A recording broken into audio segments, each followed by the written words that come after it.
फिर से आप सभी का स्वागत है रॉयल कैरियर के इस यूट्यूब चैनल पे। आज हम लोग इस क्लास में सोशल साइंस के वैसे ऑब्जेक्टिव क्वेश्चन को देखेंगे जो कि आपके एग्जाम के लिए काफी महत्वपूर्ण, काफी आपका यूजफुल क्लास होगा। ठीक है, यहाँ पे देख सकते हैं पहले आपका निर्देश दिया गया। यहाँ पे हम लोग वस्तुनिष्ठ प्रश्नों को देखेंगे और 1 से लेकर 40 तक यहाँ पे वस्तुनिष्ठ प्रश्न दिए जाएंगे, यानी कि ऑब्जेक्टिव क्वेश्चन दिए जाएंगे 1 से 80 तक, है ना, जिसमें से 40 क्वेश्चन को एग्जाम में बनाना होगा। लेकिन यहाँ पे हम लोग 100% तैयारी करेंगे, यानी कि 80 क्वेश्चन को देखेंगे। तो बस सब स्टूडेंट आखिर तक बने रहिएगा, हर एक क्वेश्चन का आंसर आप भी बताइएगा हमारे साथ, ठीक है, जिससे आपको यह पता चल जाए कि आपकी तैयारी कैसी चल रही है और आप जो है कितने तैयार हो चुके हैं। बिल्कुल हमें उम्मीद है कि आपका बहुत सारे स्टूडेंटों का 80 में 80 सही होने वाला, क्योंकि ऐसे ही क्वेश्चन एग्जाम में पूछे जाते हैं, जैसा हम यहाँ पे क्वेश्चन भी आपका लिए हैं। ठीक है, तो चलिए हम लोग बिना समय गवाए हुए क्लास को शुरू कर लेते हैं। उससे पहले यदि कोई चैनल पर नए हो तो चैनल को सब्सक्राइब करके बेल आइकन जरूर दबा लेंगे, ताकि इस तरह का क्लास का हर एक क्लास का नोटिफिकेशन जो है आपको मिलता रहेगा और समय पूर्वक आप अपनी तैयारी कर सकते हैं। ठीक है, जो भी समय बचा हुआ इस समय में आप बहुत अच्छे से तैयारी कर सकते हैं। बस आपको लगातार यहाँ पे आपको क्लास करना पड़ेगा, ठीक है, और घर पे भी आपको सेल्फ स्टडी भी करनी पड़ेगी। चलिए फर्स्ट क्वेश्चन देख लेते हैं हम लोग। पहला क्वेश्चन देखिएगा तो पहला क्वेश्चन आपके सामने कहा गया यहाँ पे, हो ची मिन्ह का शाब्दिक अर्थ क्या। फर्स्ट क्वेश्चन आपको दिख रहा होगा, हो ची मिन्ह का शाब्दिक अर्थ बतानी है, क्या होगा। 4 विकल्प दिए गए आपका। पहला आपका पथ प्रदर्शक, दूसरा आपका मसीहा, तीसरा आपका क्रांतिकारी और चौथा विकल्प में कहा गया इनमें से कोई नहीं। इसका सही उत्तर जो होगा आपका विकल्प नंबर ए। विकल्प नंबर ए यानी कि आपका हो जाएगा पथ प्रदर्शक। ठीक है, चलिए दूसरा नंबर प्रश्न भी यहीं पर देख लेते हैं। दूसरा नंबर प्रश्न में कहा गया आपका, यंग इटली के संस्थापक कौन थे। यंग इटली के संस्थापक 4 विकल्प दिए गए, मेजनी, काबूर, गैरीवाल्डी और बिस्मार्क। तो सही उत्तर जो होगा जल्दी जल्दी आप लोग बताइएगा। तो इसका सही उत्तर होगा आपका मेजनी, यानी कि ऑप्शन नंबर ए। चलिए हम लोग तीसरा नंबर प्रश्न को देख लेते हैं। तीसरा नंबर प्रश्न भी आपके सामने है। तीसरा नंबर प्रश्न में कहा गया आपका, रॉलेट एक्ट कानून किस वर्ष पारित हुआ। 4 विकल्प यहाँ भी दिए गए। पहला आपका 1909 है, दूसरा आपका 1919, तीसरा 1935, चौथा विकल्प में 1947 है। इसका जो सही उत्तर होगा वो होगा आपका ऑप्शन नंबर बी, 1919 में। चौथा नंबर क्वेश्चन बोला गया, लखनऊ समझौता किस वर्ष हुआ था। 4 विकल्प यहाँ भी दिए गए हैं, 1916 है, 1918 है, 1922 है, 1930 है। तो लखनऊ समझौता हुआ था, होगा वो आपका विकल्प नंबर ए, 1916 में। ठीक है, पांचवा नंबर क्वेश्चन भी सेम यही है, लखनऊ समझौता किस वर्ष हुआ। यहाँ भी आपका आंसर क्या होगा, 1916 ही होगा। तो चलिए हम लोग छठा नंबर क्वेश्चन को देख लेते हैं। छठा नंबर क्वेश्चन में कहा गया आपका, तिलक ने केसरी का प्रकाशन किस भाषा में किया था। ठीक है, तिलक यानी कि बाल गंगाधर तिलक ने केसरी का प्रकाशन जो है किस भाषा में किया था। 4 विकल्प यहाँ दिए गए। पहला आपका अंग्रेजी में, दूसरा आपका मराठी, तीसरा आपका अंग्रेजी, चौथा आपका कोनकी। इसका जो सही उत्तर होगा वो जाएगा आपका ऑप्शन नंबर बी, मराठी भाषा में। किस भाषा में, मराठी भाषा में, जो कि आपका ऑप्शन नंबर बी में है। चलिए 9वां नंबर क्वेश्चन कहा गया आपका, भूमंडलीकरण का प्रारंभ किस दशक में हुआ था। भूमंडलीकरण का प्रारंभ जो है किस दशक में हुआ था ये बतानी है। 4 विकल्प यहाँ भी दिए गए, 1960 के दशक में, 1970 के दशक में, 1980 के दशक में और 1990 के दशक में। तो इसका सही उत्तर जो होगा वो होगा आपका विकल्प नंबर डी। विकल्प नंबर डी 1990 के दशक में। चलिए हम लोग आगे देख लेते हैं अगला क्वेश्चन, जो कि रहेगा क्वेश्चन नंबर आपका 8। 8वां नंबर क्वेश्चन में कहा गया आपका, भूमंडलीकरण शब्द का इजाद किसने किया था। ये बतानी है किसने किया था। 4 विकल्प यहाँ दिए गए। पहला आपका किन्स ने, दूसरा आपका ब्रिया ने, तीसरा आपका, यहाँ पे 4 विकल्प दिए। इसका सही उत्तर क्या होगा, होगा आपका option number D, John Williams ने। किसने, जॉन विलियम्स ने किया था भूमंडलीकरण शब्द का इजाद। चलिए 9वां नंबर क्वेश्चन। 9वां में कहा गया, गदर का प्रकाशन किसने किया था। 4 विकल्प दिए गए, यानी कि गदर पार्टी बनी थी। अबुल कलाम आजाद, दूसरा आपका मोहम्मद अली जिन्ना, जिन्ना इसमें होगा बिल्कुल मोहम्मद अली, तीसरा आपका लाला हरदयाल, चौथा आपका वॉरेन हेस्टिंग्स। इसका सही उत्तर होगा आपका ऑप्शन नंबर सी, लाला हरदयाल ने। किसने, लाला हरदयाल ने। चलिए अगला प्रश्न, प्रश्न नंबर आएगा वो आपका 10। चूंकि यहाँ पे हम लोग 80 प्रश्न को देखेंगे तो थोड़ा जल्दी जल्दी आप लोग आंसर दीजिएगा, ताकि पूरा क्वेश्चन हम लोग बहुत ही आसानी से कर लें और यहाँ पे आप प्रैक्टिस कर सकते हैं बिल्कुल आसानी से हमसे पहले आंसर बताकर। ठीक है, जिससे आपको पता चल जाएगा कि आपकी तैयारी कैसे चल रही है और आप 80 में कितना सही कर पा रहे हैं। बोला गया 10 में, तिलक ने केसरी का प्रकाशन किस भाषा में किया था। यानी कि बाल गंगाधर तिलक ने केसरी का जो प्रकाशन है वो किस भाषा में किया था। 4 विकल्प यहाँ भी दिए गए आपका, हिंदी है, मराठी है, अंग्रेजी है और कोनकी है। इसका उत्तर क्या होगा, वो होगा आपका विकल्प नंबर बी, मराठी भाषा में। किस भाषा में, मराठी भाषा में। चलिए 11 नंबर प्रश्न में कहता है आपका, बिहार के किस शहर में कांच उद्योग स्थापित है। कांच का उद्योग किस शहर में स्थापित है ये बतानी है। 4 विकल्प यहाँ भी दिए गए आपका, हाजीपुर है, शाहपुर है, भुरकुंडा है और भवानी नगर है। इसका सही उत्तर क्या होगा, चलिए बिल्कुल सही, सबका आंसर आ रहा है। इसका सही उत्तर होगा वो आपका होगा विकल्प नंबर ए, हाजीपुर में आपका कांच उद्योग स्थित है। चलिए हम लोग अगला प्रश्न देखते हैं, 12 नंबर प्रश्न। तो 12 नंबर प्रश्न में कहा गया आपका मृदा संरक्षण के लिए कौन सा उपाय उपयोगी है। ठीक है, कौन सा उपाय उपयोगी है। पहला बोला गया पशुओं की चराई पर नियंत्रण, दूसरा आपका समुच्चय जुताई, तीसरा आपका खेतों में हुमस डालना, चौथा बोला गया इनमें से सभी। तो इसका जो सही उत्तर होने वाला वो होगा आपका सभी। सभी से मृदा यानी कि मिट्टी का संरक्षण होगा, हिफाजत होगा। ठीक है, चलिए हम लोग देखते हैं अगला प्रश्न यानी कि 13 नंबर प्रश्न से देखेंगे। देखिए जस्ट आपके सामने आ जाएगा 13 नंबर प्रश्न, यहाँ आ गया आपका 13 नंबर प्रश्न। ठीक है, 13 नंबर प्रश्न आ गया है, तो जल्दी से बता दीजिए इसका भी आंसर 13 नंबर क्वेश्चन का।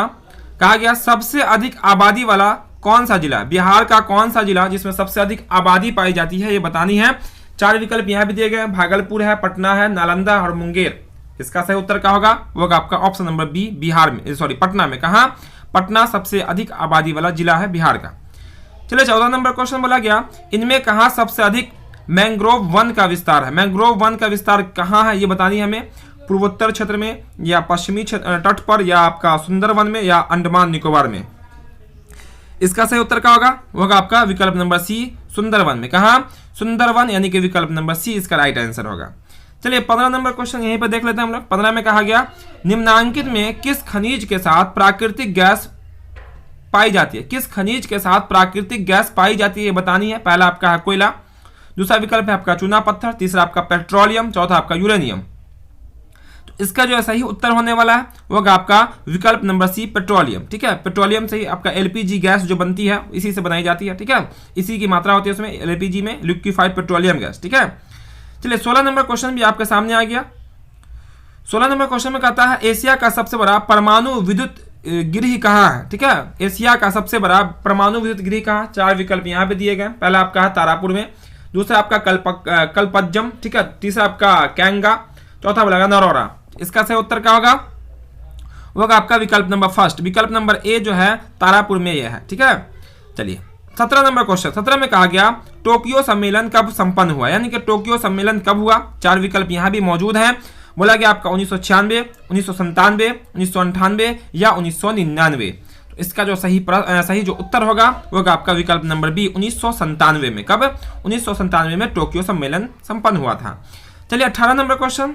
18 में कहा गया इनमें कौन औद्योगिक अवस्थिति का कारण नहीं है। देखिए कौन कारण नहीं वाले को थोड़ा ध्यान से देखिएगा, क्योंकि होता क्या है क्वेश्चन में कि नहीं अगर मिस कर जाते हैं तो आप आंसर गलत दे सकते हैं। तो नहीं वाले पे थोड़ा फोकस रखिएगा, कौन नहीं है ये बतानी है।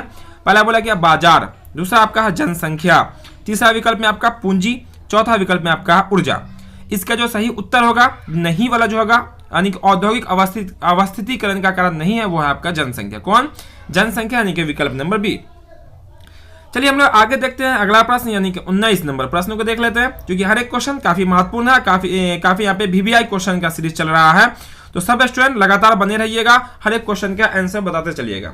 बोला गया यहाँ पे इंदौर पतन किस राज्य में स्थित है। इंदौर पतन किस राज्य में है। 4 विकल्प यहाँ भी मौजूद हैं, गुजरात है, गोवा है, तमिलनाडु है और कर्नाटक है। इसका सही उत्तर क्या होगा, तो इंदौर पतन जो है वो आपका है तमिलनाडु में, यानी कि विकल्प नंबर सी जो है इसका राइट आंसर होने वाला है। ठीक है, चलिए हम लोग अगला देखते हैं अगला प्रश्न, यानी कि प्रश्न नंबर आएगा वो आपका 20वां नंबर। 20वां नंबर प्रश्न में कहा गया आपका इनमें कौन जैविक मिट्टी नहीं पाई जाती। बताइएगा इनमें से कहाँ जैविक मिट्टी नहीं पाई जाती है, ये हमें बतानी है। 4 विकल्प यहाँ दिए गए, तमिलनाडु है, उत्तराखंड है, झारखंड है और उड़ीसा है। तो इसका जो सही उत्तर होगा वो होगा आपका विकल्प नंबर सी, झारखंड में आपकी जैविक मिट्टी नहीं पाई जाती है। चलिए आगे देख लेते हैं हम लोग अगला प्रश्न 21 नंबर प्रश्न को। चलिए ये रहा आपका 21 यानी कि 21 नंबर। 21 नंबर प्रश्न में कहा गया धर्म को समुदाय का मुख्य आधार मानने वाला व्यक्ति क्या कहलाता है। यानी कि धर्म को ही मुख्य आधार मान के चलेगा, उसको हम लोग क्या कहेंगे। पहला बोला गया आपका सांप्रदायिक, दूसरा बोला गया जातिवादी, तीसरा बोला गया आदर्शवादी, चौथा बोला गया आपका धर्मनिरपेक्ष। तो इसको कही जाती है, वो कही जाती है आपकी सांप्रदायिक। क्या बोली जाती है, सांप्रदायिक। ठीक है, देखिए राजनीति जो अभी जो माहौल बनी हुई है राजनीति की, इसमें अधिकतर जो है वो राजनीति जो की जाती है वो सांप्रदायिक रूप से, यानी कि जाति को लेके, यहाँ पे धर्म को लेके जो राजनीति की जाती है उसको कहते हैं हम लोग सांप्रदायिक राजनीति। ठीक है, तो सांप्रदायिक वो कहलाएगा। 22 में देखते हैं हम लोग। 22 में कहा गया भारत में पंचायती राज की संस्थाओं में महिलाओं को कितने प्रतिशत आरक्षण दिया गया। देखिए भारत में पंचायती राज व्यवस्थाओं में महिलाओं को कितना प्रतिशत आरक्षण दिया गया? तो ध्यान दीजिएगा यहाँ पे इसका जो सही उत्तर होगा यानी कि 22 का जो राइट आंसर होने वाला है वो होगा आपका, थोड़ा सा ध्यान से देख लीजिए क्वेश्चन को, तो इसका आंसर होगा 33%। कितना? 33%। अब बहुत सारे स्टूडेंटों के दिमाग में ये चल रहा होगा कि ये 50%, तो आपको हम याद दिला दें 50% भारत में नहीं है, ये कहाँ की बात हो रही है? भारत की बात हो रही है, ये पूरे ऑल इंडिया की बात हो रही है। और अगर बिहार की बात होती तो बिहार में आपको पंचायती राज व्यवस्थाओं में 50% का आरक्षण है। कितना? महिलाओं को 50%। लेकिन भारत में बात कीजिएगा पूरा तो आपको आ जाएगा 33%। ठीक है, कंफ्यूजन दूर हो गया। भारत रहेगा 33, बिहार रहेगा 50%। चलिए यहाँ पे 23 नंबर क्वेश्चन को देखते हैं हम लोग। 23 नंबर प्रश्न में कहा गया ग्राम पंचायत का बजट कौन पास करता है? ग्राम पंचायत में जो बजट होती है उसमें कौन पास करता है? इसमें 4 विकल्प यहाँ भी दिए गए हैं। पहला आपका मुखिया है, दूसरा विकल्प में देखिएगा तो पंचायत समिति है, तीसरा आपका जिला परिषद है और चौथा कहा गया आपका ग्राम सभा।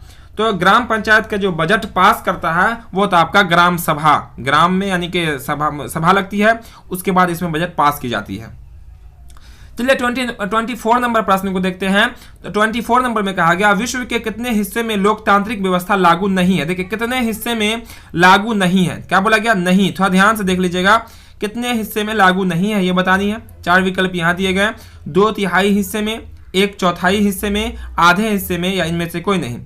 इसका जो आंसर होने वाला वो होगा आपका 24 का, जल्दी से बताइएगा, 1/4 हिस्से में। कितना? 1/4 हिस्से में, यानी कि आप कह सकते हैं कि 4 हिस्सा में से 1 हिस्सा ऐसा है जहां लोकतंत्र अभी भी लागू नहीं है, 3 हिस्से में लागू है, जिसको हम लोग कहते हैं 1/4। ठीक है, चलिए यहाँ पे 25 को देख लेते हैं। 25 नंबर प्रश्न में कहा गया इनमें से कौन देश राष्ट्रपति रबर स्टाम्प की जगह तरह नहीं है? देखिए इनमें बोला इनमें से किस देश का राष्ट्रपति रबर स्टाम्प की तरह नहीं है। ठीक है, 4 विकल्प दिए गए, ब्रिटेन है, कनाडा है, भारत है और ऑस्ट्रेलिया। इसका उत्तर क्या होगा? जल्दी से बताइए इसका आंसर। चलिए बहुत अच्छा, इसका आंसर होगा वो होगा आपका ऑप्शन नंबर बी, कनाडा। कहाँ का? तो वो होगा आपका कनाडा का।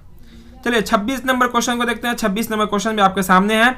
26 नंबर प्रश्न में कहा गया आपका दलित युवाओं का संगठन दलित पैंथर्स कब बना? दलित युवाओं का जो संगठन है दलित पैंथर्स कब बना ये बतानी है। 4 विकल्प यहाँ पे दिए गए, 1962 है, 1972 है, 1982 है, 1992 है। इसका जो सही उत्तर होने वाला वो होगा आपका ऑप्शन नंबर बी, 1972 में। कब है? 1972 में ये बना था। चलिए 27 नंबर क्वेश्चन यहीं पर देख लेते हैं। 27 नंबर में कहा गया भारतीय लोकतंत्र में कौन सी बात देखने को नहीं मिलती? कौन सी बात देखने को नहीं मिलती है भारत की लोकतंत्र में वो बतानी है, यानी कि नेगेटिव थॉट बतानी है लोकतंत्र में जो नहीं बोला गया। बोला गया स्वतंत्र एवं निष्पक्ष चुनाव, बिल्कुल ये बात सही कही गई है, लोकतंत्र में कहा गया है। दूसरा आपका स्वतंत्र न्यायपालिका, बिल्कुल स्वतंत्र न्यायपालिका आपका बिल्कुल स्वतंत्र होता है। तीसरा बोला गया बहुसंख्यकों का शासन, बिल्कुल बहुसंख्यक होते हैं। तीसरा बोला गया, चौथा बोला गया उत्तरदायित्व का सिद्धांत। देखिए यहाँ पे हम लोग उत्तरदायित्व यानी कि उत्तराधिकारी कोई नहीं होता। हम लोग कहते हैं ना यहाँ पे कि राजा का बेटा जब राजा बनता है तो हम लोग कहते हैं कि ये उत्तराधिकारी है ना, तो ये पहले ही घोषणा कर देता है कि उत्तराधिकारी बनेगा मेरा, यानी कि मेरे मरने के बाद ये राजा बनेगा, जो कि लोकतंत्र में नहीं होता। निष्पक्ष चुनाव होगी, उसका जो जिसकी बहुमत होती है, जिसकी बहुसंख्यक होता है वो उसी का वो शासन होता है। ठीक है, 28 नंबर क्वेश्चन में कहते हैं हम लोग राजनीतिक सुधारों का कार्य इनमें से कौन सही नहीं? देखिए राजनीतिक सुधारों का कार्य इनमें से कौन नहीं है? राजनीतिक सुधारक जो है इनमें से कौन सा कार्य नहीं करेगा? पहला बोला गया चिकित्सक, दूसरा बोला गया राजनीतिक अर्थतंत्रता, तीसरा बोला गया आपका राजनीतिक दल, चौथा बोला गया आपका आंदोलन। इसका जो सही उत्तर होने वाला है वो होगा आपका चिकित्सक। जो राजनीतिज्ञ होते हैं वो चिकित्सक नहीं होते। ठीक है, चलिए हम लोग अगला प्रश्न देखेंगे। प्रश्न नंबर आएगा वो आपका 29 नंबर। चलिए 29 नंबर क्वेश्चन भी आपके सामने आ गया। 29 नंबर में क्वेश्चन में कहता आपका ब्रिटेन में क्या बोला गया? ब्रिटेन में किस वर्ष सार्वजनिक वयस्क मताधिकार को मान्यता मिली? ब्रिटेन में किस वर्ष मान्यता मिली? 4 विकल्प यहाँ पे दिए गए, 1906, 1911, 1928 और 1931 में। तो यहाँ जो इसका उत्तर होने वाला है 29 का होगा आपका option number C. Option number C 1900 कितना? 1900 आपका हो जाएगा 28 यानी कि 28 में। ठीक है, तो याद रखिएगा यहाँ पे 1928 इसका राइट आंसर हो जाएगा। चलिए हम लोग अगला प्रश्न देख लेते हैं। प्रश्न नंबर रहेगा वो आपका 30 नंबर यानी कि 30 नंबर। 30 नंबर में कहा गया महासागरों में कुल जल की कितनी मात्रा होती है? महासागर में कुल जल का कितना मात्रा होता है ये हमें बतानी है। 4 विकल्प यहाँ भी दिए गए। इसका जो उत्तर होगा वो होगा आपका 96.5%। कितना? 96.5% इसका सही उत्तर हो जाएगा। ठीक है, चलिए 31 नंबर प्रश्न में कहता है यहाँ पे, भारत में पहली पंचवर्षीय योजना की अवधि क्या थी? पंचवर्षीय योजना जो लागू हुई थी भारत में, उसकी अवधि क्या थी, यानी कि कार्यकाल क्या था? 4 विकल्प यहाँ दिए गए हैं। इसका जो सही उत्तर होगा आपका ऑप्शन नंबर बी, 1951 से 1956। कब है? 1951 से 1956। 30 का ऑप्शन नंबर होगा आपका, सॉरी 1 मिनट, इसका आंसर ठीक है, बिल्कुल ठीक है, 1951 से 1956। ठीक है, थोड़ा सा कंफ्यूजन हो रहा था, बिल्कुल सही है ऑप्शन नंबर बी। चलिए हम लोग अगला प्रश्न 32 नंबर प्रश्न को देख लेते हैं। 32 नंबर प्रश्न में कहा गया, सबसे कम प्रति व्यक्ति आय है किस राज्य की प्रति व्यक्ति आय सबसे कम है? बिहार है, झारखंड है, उत्तर प्रदेश है और उड़ीसा है। तो इसका जो सही उत्तर होगा वो होगा आपका विकल्प नंबर ए, उड़ीसा की प्रति व्यक्ति आय बिहार की प्रति व्यक्ति आय सबसे कम है। चलिए 33 नंबर क्वेश्चन को देखते हैं। बोला गया आपका, भारत की आर्थिक व्यवस्था है, भारत की आर्थिक व्यवस्था कैसी है? 4 विकल्प यहाँ दिए गए हैं। पहला आपका समाजवादी, दूसरा आपका है पूंजीवादी, तीसरा आपका मिश्रित, चौथा बोला गया इनमें से कोई नहीं। इसका जो सही उत्तर होगा वो होगा आपका मिश्रित अर्थव्यवस्था। क्या भारत में कैसी अर्थव्यवस्था है? तो वो है आपकी मिश्रित। चलिए हम लोग अगला प्रश्न यहीं पे देख लेते हैं। 34 नंबर 34 में कहा गया, शेयर बाजार की नियामक संस्था है, शेयर बाजार की नियामक संस्था कौन सी है? 4 विकल्प दिए गए हैं। SIDBI है, सेबी है, SEBI सेबी, तीसरा बोला गया आपका RBI, चौथा बोला गया स्टॉक एक्सचेंज। इसका उत्तर होगा आपका option number B, stock exchange board of India, SEBI का पूरा नाम होता है। ठीक है, चलिए 35 नंबर क्वेश्चन भी आपके सामने आ गया। 35 नंबर प्रश्न में कहा था आपका यहाँ पे, कौन सी सेवा गैर सरकारी है? बहुत ही इजी क्वेश्चन है, गैर सरकारी सेवा कौन सी है 4 विकल्प में से? तो ये जो है ना, कोई भी स्टूडेंट, बिल्कुल आसान सा क्वेश्चन है, कोई भी स्टूडेंट इसका आंसर कर सकता है। वो कौन होगा आपका मॉल सेवा। मॉल सेवा सरकारी नहीं होती है, जबकि वित्त सेवा, सैन्य सेवा, रेल सेवा ये सब सरकारी होती है। चलिए 36 नंबर क्वेश्चन को देखते हैं। कहा गया, विश्व व्यापार संगठन की मुख्यालय कहाँ है? विश्व व्यापार संगठन का जो मुख्यालय है वो कहाँ? ये भी बहुत इजी क्वेश्चन है। पहला विकल्प है आपका जिनेवा, दूसरा आपका पेरिस, तीसरा न्यूयॉर्क, चौथा मॉस्को। इसका सही उत्तर होगा ऑप्शन नंबर ए, जिनेवा। चलिए 37 नंबर क्वेश्चन बोला गया, सूचना का अधिकार किस प्रकार का अधिकार है? सूचना का अधिकार किस प्रकार का अधिकार है? पहला कहा गया आपका धार्मिक, दूसरा राजनीतिक, तीसरा आपका वैधानिक, चौथा आपका परंपरागत। तो सूचना का जो अधिकार है वो आपका वैधानिक है, यानी कि संविधान के अनुसार है। ठीक है, सूचना का अधिकार। चलिए हम लोग अगला प्रश्न नंबर आएगा वो आपका 38 नंबर प्रश्न। तो पूरा प्रश्न को देखिएगा, क्योंकि हर एक क्वेश्चन आपके एग्जाम के लिए काफी VVI होगा, काफी चुनिंदा क्वेश्चन लिया गया यहाँ पे, काफी आपका इंपोर्टेंट क्वेश्चन है। पूरा 80 क्वेश्चन यहाँ पे लिए हैं। ठीक है, और यहाँ पे कोई भी आपको 40 ही एग्जाम बनाना होता है, लेकिन हम लोग एग्जाम में हो जाएंगे वो 100% तैयार होकर जाएंगे। ठीक है, तो 38 नंबर प्रश्न में कहा गया आपका 38 में देखिएगा, बोला गया उपभोक्ता शोषण का मुख्य कारण क्या? उपभोक्ता शोषण का मुख्य कारण क्या? बोला गया सूचना का अभाव, दूसरा बोला गया आपका ज्ञान की कमी, तीसरा आपका विक्रेताओं द्वारा मूर्ख बनाना, और आपका यहाँ पे चौथा विकल्प में कहा गया इनमें से कोई नहीं। इसका आंसर क्या होगा? वो होगा आपका ऑप्शन नंबर ए, सूचना का अभाव। यानी इसका तात्पर्य, इसका अर्थ समझ लीजिएगा, चूंकि कंफ्यूजन है थोड़ा सा। तो इसका सूचना का अभाव का अर्थ हो गया कि जो विक्रेता होता है, वो जो खरीदने वाले जो होते हैं उपभोक्ता, उसको ठीक से आप जानकारी नहीं देते हैं, चढ़ा बढ़ा के जानकारी दे देते हैं कि ये वस्तु ये काम करेगा, ये वस्तु ये काम करेगा। जब वो ले जाता है तो वो क्या होता है, उस तरह का काम नहीं करता है, जिसको हम लोग कह सकते हैं शोषण का क्या होता है यहाँ पे? सूचना का अभाव, सूचना ठीक से नहीं देना। ठीक है, चलिए 39 नंबर क्वेश्चन देख लेते हैं। 39 नंबर में कहा गया, महासागर की तली में होने वाले कंपन को किस नाम से जाना जाता है? जब महासागर में भूकंप आएगा, यानी कि उसमें कंपन होगा, तो उसको हम लोग क्या कहेंगे? तो यहाँ पे हम लोग बहुत सारे स्टूडेंट भूकंप कर देंगे, तो उनका आंसर गलत हो जाएगा, क्योंकि भूकंप कहाँ होता है? पृथ्वी पे होता है। आंसर क्या होगा आपका? वो होगा आपका सुनामी। क्या होगा आपका? Option number A right answer होगा, जो कि आपका दिख रहा होगा सुनामी। महासागर में होने वाले कंपन को सुनामी कहते हैं, जबकि पृथ्वी पे भूकंप होगा तो उसको हम लोग कहेंगे भूकंप। चलिए 40 नंबर क्वेश्चन में कहता है पे, लोकतंत्र में निर्वाचन हेतु कितने सीटों की संख्या? निर्वाचन हेतु कितने सीट है यह हमें बताने हैं। ठीक है, पहला विकल्प देखिएगा यहाँ पे, तो पहला विकल्प में दिया गया आपका 542, दूसरा आपका 544, तीसरा 543, चौथा वाला 545। तो देखिए यहाँ पे भी बहुत सारे स्टूडेंट कंफ्यूज कर जाएंगे और आंसर कर देंगे 543, लेकिन निर्वाचन के लिए कुल सीट पूछे गए, कितने कुल सीट पूछे गए हैं? इसका आंसर होगा 545। ठीक है, 545। ये जो है आपका 543 सीट, इतने पे भी निर्वाचन होते हैं, 2 सीट मनोनीत किया जाता है, लेकिन यहाँ पे कुल पूछा गया तो 545 होगा। ठीक है, आंसर ऑप्शन नंबर डी। चलिए 41 नंबर प्रश्न को देखते हैं। 41 नंबर प्रश्न में कहा गया आपका, अखिल भारतीय ट्रेड यूनियन की स्थापना कब हुई? अखिल भारतीय ट्रेड यूनियन, बहुत इजी क्वेश्चन है, जल्दी से बता दीजिएगा इसका आंसर।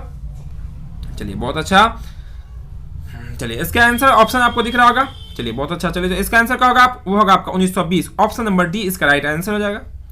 चलिए 42 नंबर बोला गया, इंग्लैंड में चार्टिस्ट आंदोलन की शुरुआत किस वर्ष हुई। बहुत ही पॉपुलर क्वेश्चन है, बहुत बार हमने ये क्वेश्चन कराया है।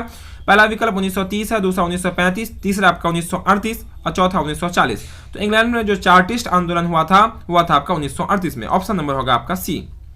चलिए 43 नंबर क्वेश्चन बोला गया, रूस में कृषक दास प्रथा का अंत कब हुआ। चार विकल्प यहाँ भी मौजूद हैं, 1918 है, सॉरी 1861 है, 1862 है, 1860 है, 1870 है। तो इसका जो राइट आंसर होगा वो होगा आपका 1861 में। 1861 ऑप्शन नंबर ए। चलिए 44 यहीं पे देख लेते हैं। 44 में कहा गया, चिपको आंदोलन की शुरुआत किस राज्य में हुई। बहुत इजी क्वेश्चन है। चिपको आंदोलन की जो शुरुआत है वो किस राज्य में हुई। चार विकल्प यहाँ भी दिए गए हैं, पहला आपका उत्तराखंड, दूसरा आपका बिहार से, तीसरा आपका मध्य प्रदेश से, चौथा आपका छत्तीसगढ़ से।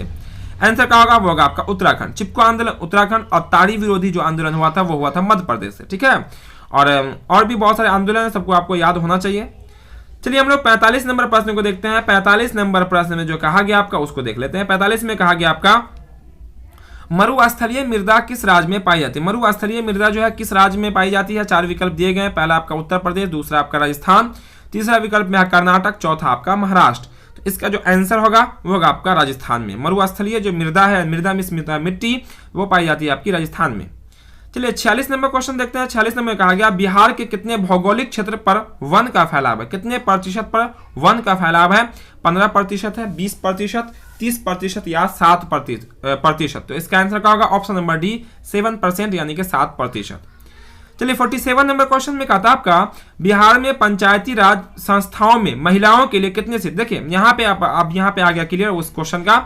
यहाँ पे देखिए क्वेश्चन में क्या आपका बिहार है, बिहार में पंचायती राज व्यवस्था में महिलाओं के लिए कितने सीट रिजर्व किए गए यानी कि आरक्षित किए गए। तो आंसर होगा यहाँ पे 50%। कितना, 50%। वहां जो हम इससे पहले कराए वहां पे आपका भारत था, ना कि बिहार। तो क्वेश्चन देख के आंसर कीजिएगा। ठीक है, चलिए हम लोग आगे देखते हैं। क्वेश्चन नंबर आएगा वो आपका 48 नंबर, बिल्कुल आपके सामने 48 नंबर दंदना के आ गया होगा सामने, है ना, बहुत ही जल्दी से आ गया होगा। चलिए तो इसी जल्दी से आप लोग भी आंसर बताइएगा हर एक क्वेश्चन का। आप पूरा देखिएगा क्लास में, है ना। अगर आपको समझ में आ रहा हो तो बिल्कुल क्लास को लाइक जरूर कर देंगे, सब स्टूडेंट लाइक जरूर कर देंगे। और जो चैनल पे नए होंगे चैनल को सब्सक्राइब करके बेल आइकन जरूर दबा लेंगे, ताकि इस तरह का हर एक क्लास का नोटिफिकेशन आपको मिलता रहेगा। चलिए 48 नंबर क्वेश्चन में कहा गया, 15वीं लोकसभा चुनाव कब हुआ। 15वीं लोकसभा चुनाव कब हुआ। चार विकल्प यहाँ पे दिए गए। इसका जो सही उत्तर होगा वो होगा आपका 2009 में, यानी कि ऑप्शन नंबर हो जाएगा आपका डी। चलिए 49 नंबर प्रश्न में कहा गया, स्पेनिंग जेनी का आविष्कार कब हुआ। स्पेनिंग जेनी का आविष्कार कब हुआ। चार विकल्प यहाँ भी दिए गए। पहला विकल्प 1969 है, दूसरा आपका 1769 है, दूसरा आपका 1770 है, तीसरा विकल्प 1773, चौथा विकल्प 1775। आंसर जो होगा वो होगा आपका option number B. Option number B 1770 में, 1770। चलिए 50 नंबर क्वेश्चन को देखते हैं। 50 नंबर में कहा गया आपका, सेफ्टी लैंप का आविष्कार किसने किया। बहुत इजी क्वेश्चन, बहुत ही पॉपुलर क्वेश्चन, आपके एग्जाम में आने वाला क्वेश्चन। इसका जो राइट आंसर होगा वो होगा आपका Humphry Davy. Option number D, option number D Humphry Davy ने। ठीक है, चलिए 51 नंबर प्रश्न कहा गया, भारत में कोयला उद्योग कब प्रारंभ हुआ। भारत में कोयला उद्योग का प्रारंभ शुरुआत कब हुई। चार विकल्प यहाँ मौजूद हैं। बोला गया पहला में 1907 में, दूसरा विकल्प 1814 में, तीसरा आपका 1916 में, तीसरा ऑप्शन आपका 1919 में। इसका जो राइट आंसर होने वाला है वो होगा आपका 1814 में। ऑप्शन नंबर बी, जब कोई भारत में कोयला का प्रारंभ हुआ था। चलिए हम लोग आगे देखते हैं अगला प्रश्न, जो कि रहेगा प्रश्न नंबर आपका वो हो जाएगा 52 नंबर, 52 नंबर प्रश्न।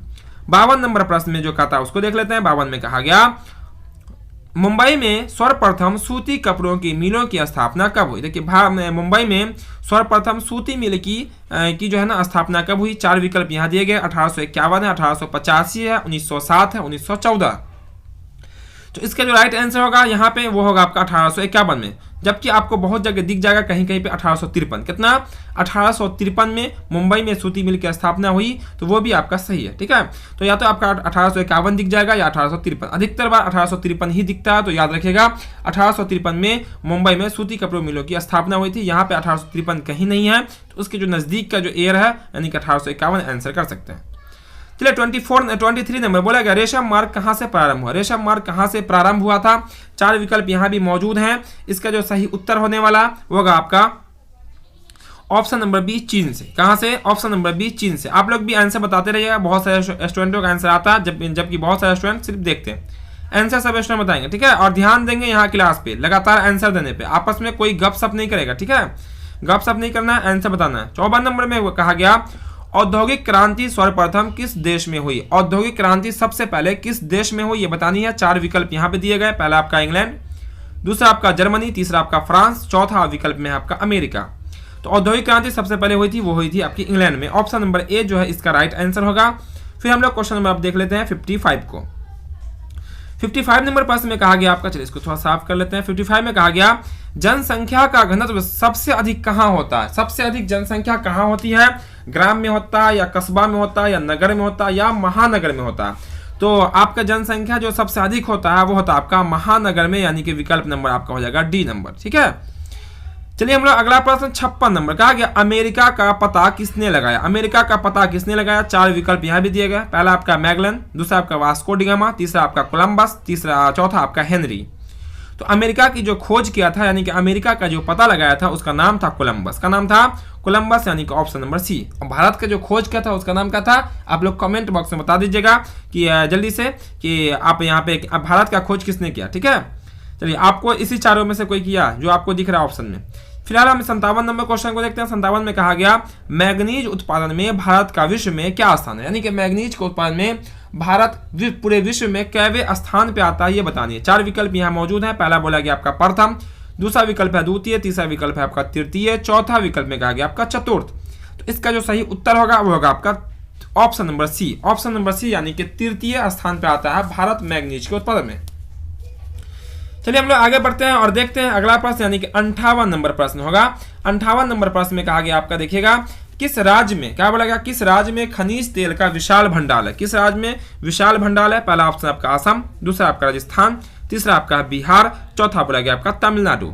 इसका सही उत्तर क्या होगा? वो होगा आपका असम में। कहाँ? विकल्प नंबर फर्स्ट असम में, ठीक है। और असम में ही आगे आएगा क्वेश्चन, जल्द ही हम आप उस क्वेश्चन को भी देखने वाले हैं। 59 नंबर फिलहाल यहाँ पे देख लेते हैं हम लोग। 59 में कहा गया कौन सा ऊर्जा स्रोत अनवीकरणीय है? कौन सा ऊर्जा स्रोत अनवीकरणीय यानी कि समाप्त होने वाला? चलिए जल्दी से बता दीजिए इसका आंसर। क्या बोला गया? कौन सा ऊर्जा स्रोत अनवीकरण, क्या बोला? कौन सा ऊर्जा स्रोत अनवीकरणीय, ठीक है। तो इसका जो सही उत्तर होगा वो क्या होगा आपका? वो कोयला। कौन होगा? ऑप्शन नंबर बी कोयला। चलिए हम लोग अगला प्रश्न, जस्ट इसी क्वेश्चन की बात कर रहे थे। भारत का प्रथम तेल शोधक कारखाना कहाँ स्थित है? कहाँ बनाया गया? 4 विकल्प दिए गए, ठीक है। बोला गया आपका मथुरा, दूसरा आपका बरौनी, तीसरा आपका डिगबोई, चौथा बोला गया आपका गुवाहाटी। तो सबसे पहला जो तेल शोधक कारखाना बनाया गया था वो डिगबोई में। डिगबोई कहाँ है? वो है आपका असम में, ठीक है। चलिए हम लोग 61 नंबर प्रश्न से देखेंगे यहाँ पे आगे। चलिए 61 नंबर क्वेश्चन भी आपके सामने है। 61 नंबर प्रश्न में कहा गया आपका पेट्रोलियम किस चट्टान से मिलता है? पेट्रोलियम किस चट्टान में मिलता है, ठीक है। बोला गया आपका अग्नेय चट्टान, परतदार है, रूपांतरित है और कायांतरिक है। तो पेट्रोलियम किस चट्टान से निकलता है? जल्दी से बताइएगा इसका आंसर।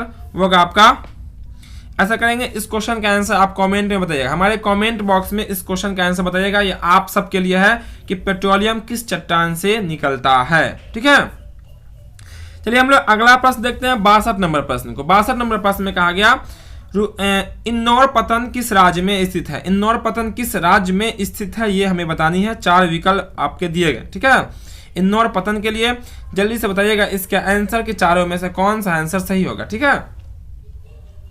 बोला गया आपका गुजरात, गोवा, तमिलनाडु और कर्नाटक। तो इंदौर पतन जो निकलता है वो होगा आपका तमिलनाडु से। कहाँ? वो किस राज्य में है? तो वो आपका तमिलनाडु में है, ठीक है।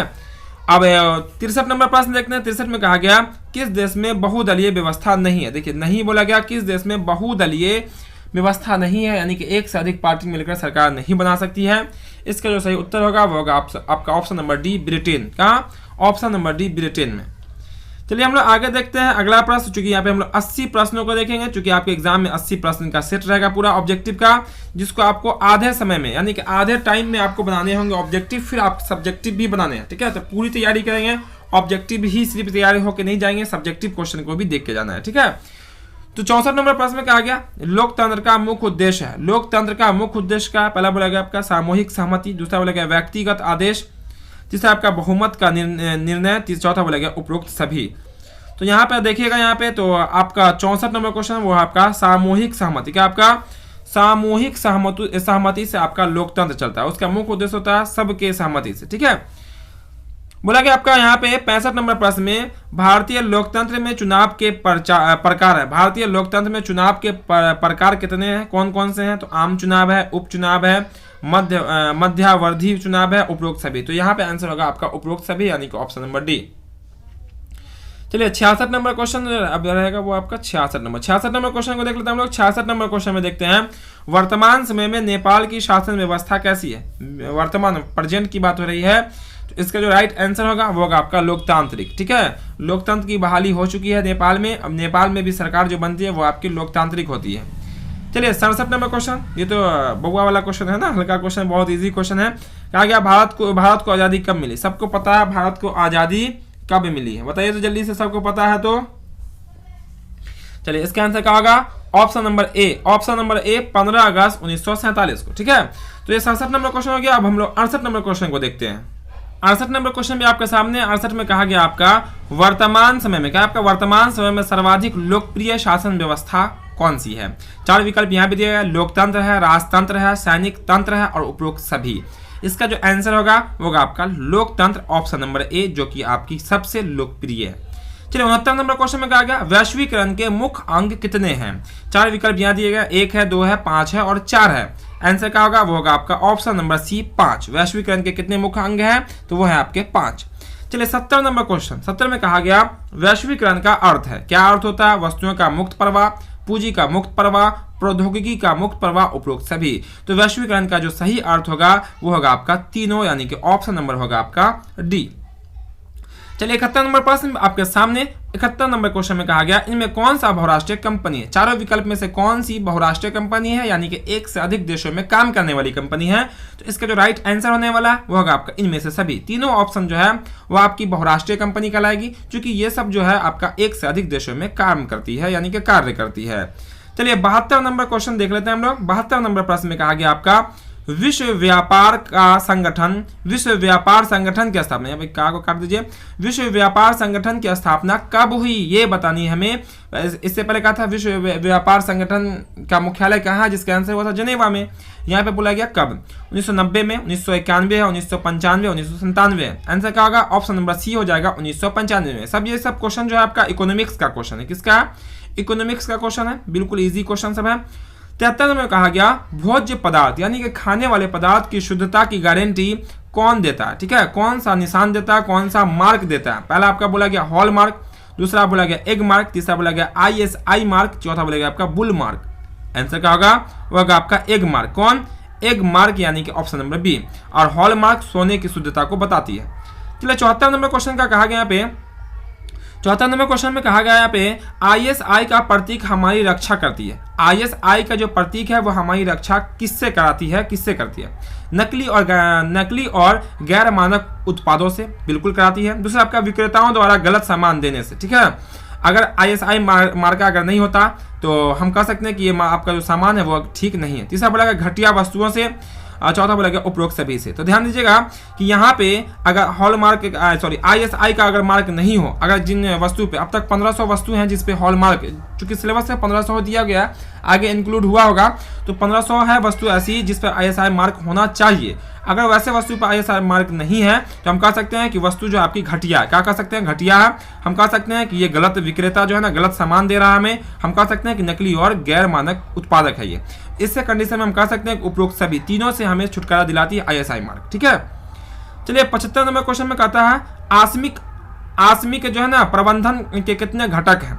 4 विकल्प यहाँ दिए गए 75 नंबर क्वेश्चन के। तो इसका आंसर होगा वो होगा आपका 3। कितने? वो 3 हो जाएंगे। ठीक है, चलिए 76 नंबर क्वेश्चन को देख लें हम लोग। 76 नंबर प्रश्न में कहा गया आपका, देखिएगा 76 में लंबे समय का सूखा बदल जाता है। देखिएगा लंबे समय का सूखा बदल जाता है। पहला ऑप्शन आपका सुखाड़ है, दूसरा आपका महामारी है, तीसरा आपका अकाल है, चौथा बोलेगा इनमें से कोई नहीं। तो ध्यान दीजिएगा, बहुत सारे स्टूडेंट इसका आंसर सुखाड़ करने वाले हैं। सही बात है कि जब बरसात नहीं होगी तो वो सूखा पड़ जाता है, लेकिन लंबे समय तक जब सूखा रहता है तो वो बदल जाती है अकाल में। किस में बदल जाती है? अकाल में बदल जाती है। और अनाज नहीं होता है बिल्कुल, जिससे हम कह सकते हैं कि अकाल पड़ गया। क्या पड़ गया? अकाल। आप लोग पढ़े होंगे कि आयरलैंड में आलू अकाल हुआ था। कहाँ? आयरलैंड में। आपको सिलेबस में से पढ़ना है। ठीक है, 73 नंबर क्वेश्चन बोला गया, बाढ़ से सबसे अधिक हानि होती है। बाढ़ से सबसे अधिक हानि किसमें होती है? 77 नंबर क्वेश्चन है। तो देखिएगा, तो पहला ऑप्शन आपका जो दिया गया वो आपका फसल को, दूसरा आपका पशुओं को, तीसरा आपका भवनों को, चौथा बोला गया उपरोक्त सभी को। तो देखिए बहुत सारे स्टूडेंट पढ़ लेंगे कि पूछा गया बाढ़ से सबसे अधिक, तो हम किसी एक को आंसर कर देंगे, लेकिन यहाँ देखिए सब में होता है, सब में अधिक ही होता है, सब में अधिक ही होता है। तो हम कह सकते हैं उपरोक्त सभी को यहाँ पे हानि होती है बाढ़ से। चलिए हम लोग आगे देखते हैं अगला प्रश्न जो कि रहेगा, प्रश्न नंबर रहेगा वो 78 नंबर। ठीक है, 78 नंबर प्रश्न रहेगा। 78 में कहा गया, भूस्खलन वाले क्षेत्र में ढलान पर मकान का निर्माण क्या है, यानी कि करनी चाहिए नहीं करनी चाहिए। कहा भूस्खलन जहाँ मिट्टी ढह जाती हो, उचित है करना, अनुचित है, लाभकारी है या उपयोगी है? इसका आंसर क्या होगा? अनुचित। ठीक है, अनुचित, यानी कि उचित नहीं है कि आप भूस्खलन वाले जगहों पे मकान बना लेंगे, फिर बरसात होगी वो ढह जाएगा, ठीक है, बह जाएगा। चलिए 79 नंबर क्वेश्चन में कहा गया, इनमें कौन वैकल्पिक संचार संसाधन नहीं है? कौन वैकल्पिक संचार साधन नहीं है? तो 4 विकल्प यहाँ दिए गए। 4 विकल्प देखिएगा ध्यान से। तो पहला कहा गया आपका रेडियो है, दूसरा आपका हैम रेडियो है, तीसरा आपका उपग्रह संचार है, तीसरा बोलेगा सिस्मोग्राफ। तो कौन संचार जिससे हम लोग अपनी शब्दों को एक स्थान से दूसरे स्थान तक भेजते हैं वो संचार का माध्यम कहलाता है? तो वो तो है, वो हम कह सकते हैं सिस्मोग्राफ। क्या? सिस्मोग्राफ, क्योंकि सिस्मोग्राफ जो है भूकंप मापने का यंत्र होता है, भूकंप मापने का यंत्र होता है। तो हम लोग इतने क्वेश्चन को देख लेते हैं। 80 नंबर क्वेश्चन आपको शायद नहीं दिख रहा होगा, तो 80 नंबर क्वेश्चन को हम लोग छोड़ देते हैं। वैसे क्वेश्चन ज़्यादा कुछ हार्ड है नहीं। भारत को कितने भूमंडलीय क्षेत्र में बांटा गया? ठीक है, भारत को कितने भूकंपीय क्षेत्र में बांटा गया, यही क्वेश्चन है जो कि आपको नहीं दिख रहा होगा। ठीक है, तो फिलहाल हम लोग इतने क्वेश्चन देखते हैं। 80 क्वेश्चन आपके कंप्लीट हो गए आज के क्लास के। उम्मीद करते हैं बहुत सारे स्टूडेंटों का 80 में 80 सही हुआ होगा। तो कमेंट करके जरूर आप बता देंगे कि हाँ सर मेरा कितना सही हुआ। कमेंट करना नहीं भूलेंगे, ठीक है। हर एक स्टूडेंट बता दीजिएगा कि आपका कितना सही हुआ। क्लास आपको अच्छा लगा हो, बिल्कुल अच्छा लगा ही होगा। तो जो अब तक क्लास को लाइक नहीं किए होंगे, क्लास को लाइक जरूर कर देंगे सब स्टूडेंट जाने से पहले। और जो चैनल पे नए होंगे, पहली बार आए होंगे, चैनल को सब्सक्राइब करके बेल आइकन जरूर दबा लेंगे, ताकि इस तरह का जो भी क्लास है हर एक क्लास का नोटिफिकेशन आपको मिलता रहेगा और बिल्कुल आसानी पूर्वक आप हमारे साथ तैयारी कर सकते हैं। तो फिर मिलते हैं हम लोग बहुत जल्द अगले क्लास में नए क्वेश्चन के साथ। जय हिंद।